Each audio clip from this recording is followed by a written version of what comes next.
Bonjour à tous et bienvenue dans cette nouvelle vidéo. Nous allons voir aujourd'hui comment utiliser le MI3115 associé à son module déporté A1785. Cette vidéo est également applicable au MI3114 et MI3116.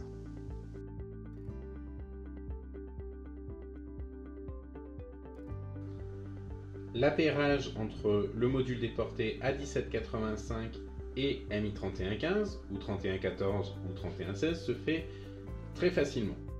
Il suffit de descendre sur le module déporté sur le menu de communication, puis de valider.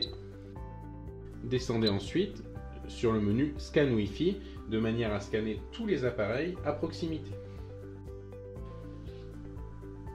Le module A1785 va scanner et essayer de trouver un MI3115, 3116 ou 3114 à proximité.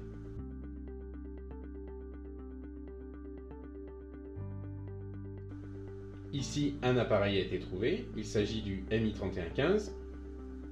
Les deux appareils se connectent ensemble et on retrouve la référence du produit MI3115 et le numéro de série associé.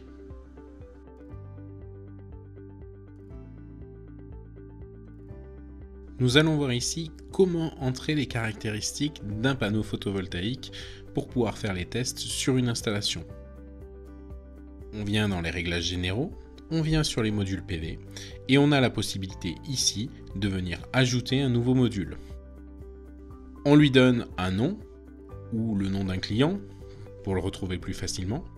On donne les informations du fabricant, sa référence et on va venir renseigner ses caractéristiques techniques. Sa puissance maximale, sa tension au point maximal de fonctionnement, son courant au point maximal de fonctionnement, sa tension au circuit ouvert, son courant de court-circuit, sa température de fonctionnement et les différents coefficients alpha, bêta, gamma et la résistance série.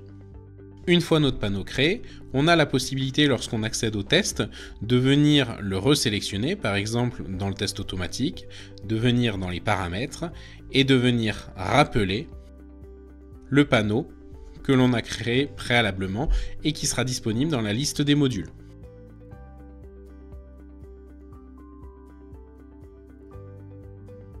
La première étape, avant de démarrer sa campagne de test, et après avoir créé notre panneau photovoltaïque avec ses caractéristiques techniques, c'est de venir créer son organisation mémoire.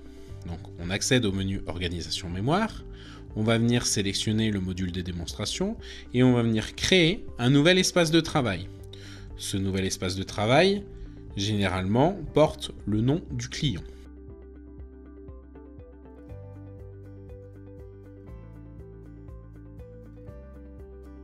Cet espace de travail est composé, dans un premier temps, d'un nœud. Ce nœud peut être le nom de l'installation.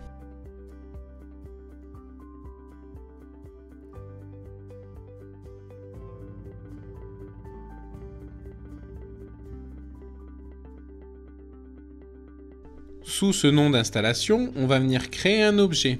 Cet objet peut être, par exemple, le nom d'une première installation PV, donc ici un champ photovoltaïque numéro 1. Et dans ce champ PV, on a différents onduleurs. Un onduleur 1,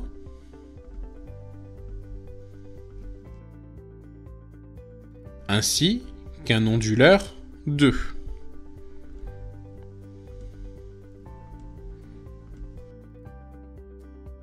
Sous ces onduleurs, on a des strings. Donc on va venir créer un string ici. Un string 1 et un string 2. Et nous viendrons enregistrer nos données directement sous chacun de ces strings. Nous aurions pu descendre encore plus bas au niveau de notre architecture en venant ajouter par exemple un panneau. Et lorsque l'on réalise des mesures sur un panneau, venir enregistrer les mesures du panneau concerné sous ce panneau. Si on a différents panneaux, on a la possibilité d'ajouter autant de panneaux que l'on veut à l'intérieur d'un string.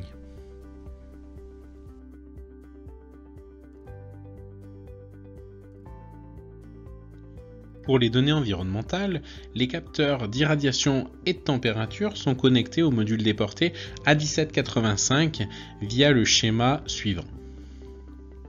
Il suffira ensuite d'appuyer sur le bouton Test du A1785 de manière à lancer les mesures environnementales. Le MI3115 ou MI3114 et 3116 viendront interroger automatiquement via la connexion Wi-Fi le module déporté A1785 lorsqu'il sera nécessaire. En cas de perte de connexion, le module déporté A1785 enregistre les données en continu et une fois la connexion retrouvée, ces données se synchronisent automatiquement avec le testeur photovoltaïque MI3115 ou 3114 ou 3116.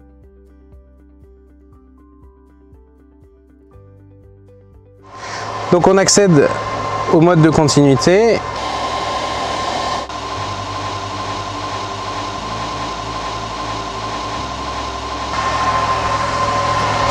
Ici, notre première référence et un autre point de mesure sur lequel on va faire la mesure de continuité. Et on va lancer notre mesure de continuité.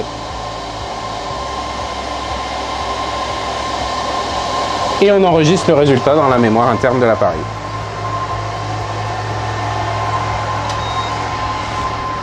On retrouve ici nos mesures environnementales qui sont synchronisées avec le module déporté. Notre mesure de continuité qu'on a réalisée précédemment.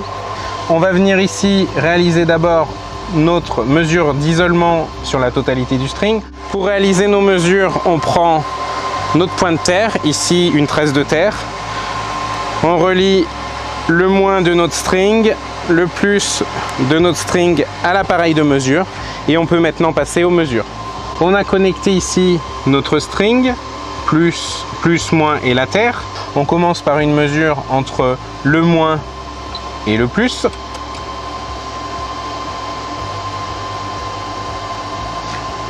Notre mesure est bonne, elle dure ici 10 secondes.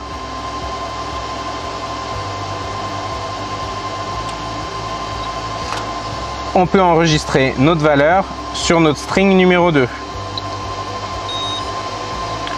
On va changer cette fois de mesure et on va faire la même chose entre le plus et le moins. Je lance ma mesure.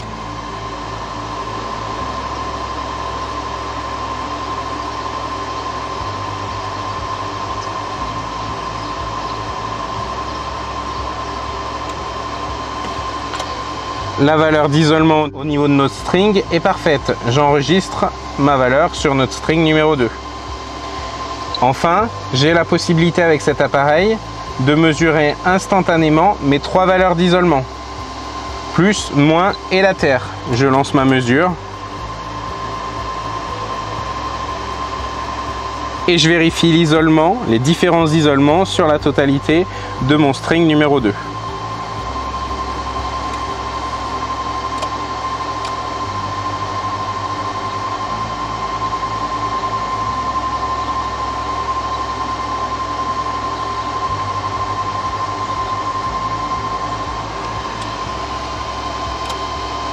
Mon test est terminé, mes valeurs sont bonnes, je les enregistre directement dans ma structure mémoire.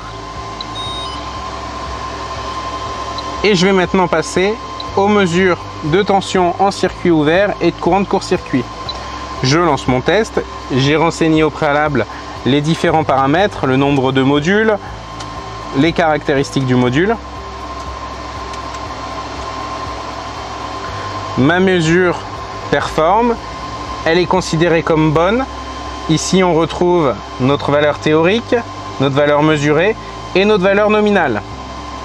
J'enregistre cette valeur sur notre string numéro 2. Enfin, le dernier test, c'est le tracé de la courbe IV. Je lance ma mesure IV.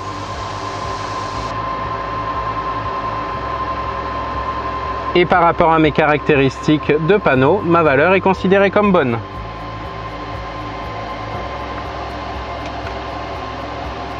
J'ai la possibilité ici de naviguer entre les différents écrans, de visualiser mes courbes et de venir placer des points pour lire les valeurs à ces différents points.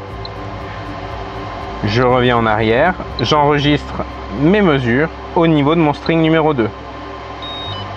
Mes mesures sont enregistrées. Un dernier mode disponible sur l'appareil, c'est le mode automatique qui teste instantanément les valeurs d'isolement, la tension en circuit ouvert et le courant de court-circuit, les valeurs environnementales. Si je reviens ici en arrière sur notre première page et que je lance mon test, j'ai la possibilité d'effectuer un diagnostic complet de mon installation photovoltaïque.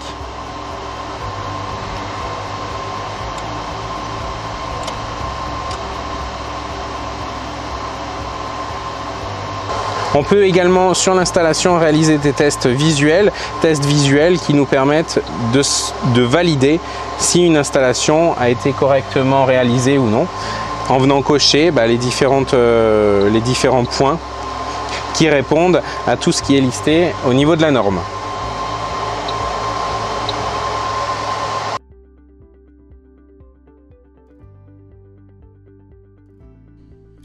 Nous nous retrouvons maintenant sur l'ordinateur, après avoir exporté les données de l'appareil sur le PC en utilisant le bouton « Voir les données ». Et nous retrouvons toute notre arborescence que nous avions au préalable sur l'appareil, avec notre onduleur numéro 1, notre string numéro 1, notre string numéro 2. Si nous développons le string numéro 2, nous retrouvons toutes les mesures qui ont été réalisées sur site. Sur le string numéro 2, on voit sur la partie de droite ici les données constructeurs du panneau photovoltaïque. L'idée, c'est d'avoir notre référentiel pour comparer les données mesurées par rapport aux données théoriques du constructeur. On retrouve ici tous les différents tests, résistance d'isolement, mesure de tension en circuit ouvert et courant de court-circuit, le tracé de la courbe IU, le mode autotest, comme on l'a vu précédemment dans cette vidéo, et enfin, les mesures de continuité. Pour la courbe IU, on retrouve ici les données mesurées, ainsi que les valeurs nominales qui sont en adéquation avec les données constructeurs qui ont été rentrées préalablement dans l'appareil. On retrouve ici nos données environnementales, et enfin, on retrouve les caractéristiques du panneau, ce que j'évoquais il y a quelques secondes, données qui ont été préalablement rentrées dans l'appareil. Enfin, il est possible ici de venir visualiser notre courbe IU. Courbe IU que l'on voit avec la possibilité de venir placer un curseur pour vérifier différentes valeurs à différents endroits de la courbe. Et puis la possibilité d'imprimer cette courbe. On a également la possibilité de visualiser la puissance par rapport à la tension, avec un curseur qui nous permet de visualiser différents points de la courbe. Si je souhaite imprimer un rapport, je vais venir sélectionner mon string numéro 2 en l'occurrence, et je vais venir ici sur imprimer les résultats. L'impression des résultats me permet de générer un rapport sous ce format-là qui contient toutes les mesures qui ont été réalisées et à chaque fois une indication ici qui me dit à quel endroit je me trouve sur l'installation et surtout quel est le type de test que j'ai réalisé. Vous avez également la possibilité de créer un rapport un petit peu plus complet via la licence Cloud. Cette licence Cloud est actuellement offerte avec votre appareil pour une durée de 3 ans que vous avez la possibilité ensuite de renouveler via l'achat d'une licence. Pour créer ce rapport, vous devez procéder de la même manière que nous avons vu précédemment. On vient sélectionner le string qui nous intéresse, mais on va venir cette fois-ci sur créer un rapport sur le web. Cette fonctionnalité est accessible uniquement lorsque les paramètres cloud ont été correctement renseignés dans le logiciel. Pour renseigner ces paramètres, nous verrons cela dans une prochaine vidéo. Pour ce rapport, nous allons sélectionner le rapport PVDemo. Nous allons venir ici sur créer un rapport, nous allons nous connecter. Et nous avons automatiquement la prévisualisation du rapport avec les appareils utilisés, la date de calibration, les tests visuels que nous allons pouvoir cocher manuellement, et ensuite toutes les mesures qui ont été réalisées avec les caractéristiques du panneau qui ont été renseignées, et ces données sont affichées sous forme de tableau. Nous pouvons ici renseigner le nom du client, le nom de la personne qui a réalisé les tests. Nous avons la possibilité de prévisualiser le rapport. Et enfin, nous avons la possibilité de télécharger le rapport. Ce rapport téléchargé au format PDF pourra être envoyé directement au client. Cette vidéo est maintenant terminée. N'hésitez pas à consulter notre site web pour avoir plus d'informations sur le MI 3115 ou 3114 ou 3116. N'hésitez pas également à consulter notre brochure dédiée aux installations photovoltaïques et nous vous retrouvons prochainement dans une nouvelle vidéo.